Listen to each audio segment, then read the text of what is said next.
மத்திய எழுதின சுவிசேஷம் 28வது அதிகாரம் 6வது வசனம். அவர் இங்கே இல்லை, தாம்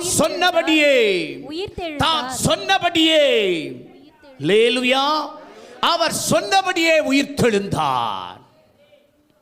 இது ஏதோ திடீர்னு நடந்த காரியம் அல்ல. அவர் சொன்னபடியே நான் மரிப்பேன், அடக்கம் பண்ணப்படுவேன், 3வது நாள் உயிரோடு கூட எழும்புவேன், சொன்னபடியே. இங்க ஒரு விஷயத்தை நான் பதிவு பண்ண விரும்புறேன். யாராலும் சொல்லாத வார்த்தையை இயேசு, ஆமாவா இல்லையா?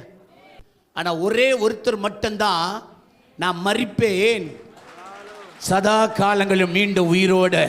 கைகளை தட்டி அப்பாவை இந்த உயிர் தெழுதல் நாள்ல தேங்க்யூ லார்ட். அதனால தான் உலகத்திற்கு அத்தனை நாடுகளும் இயேசுவின் பிறப்பா இருக்கட்டும், இறப்பா இருக்கட்டும், உயிர்ப்பா இருக்கட்டும், இந்த 3ஐயுமே உலகமே கொண்டாடுதையா. என் இயேசுவின் உயிர்த்தெழுதலிலே நடந்த சில விஷயத்தை நான் எழுதினேன். கல்லறை வெறுமையானது, எதிரிகள் முகம் கருமையானது, நம்பினோர் வாழ்வு அருமையானது, பரலோகம் நமக்கு உரிமையானது, அவர் நாம நமக்கு பெருமையானது. இயேசுவின் பேரை சொல்றதுல நமக்கு என்னது? பெருமை. சொல்லுங்க, பெருமை. வேற எந்த பேர் சொல்றதுல நமக்கு என்ன இல்ல? பெருமை கிடையாது. ஏன்? மரித்தது மரித்ததே. எத்தனையோ மகான்கள், எத்தனையோ மந்திரவாதிகள், எத்தனையோ பெரியோர்கள், எத்தனையோ தேச தலைவர்கள் கல்லறை மூடிக்கிட்டு இருக்கு.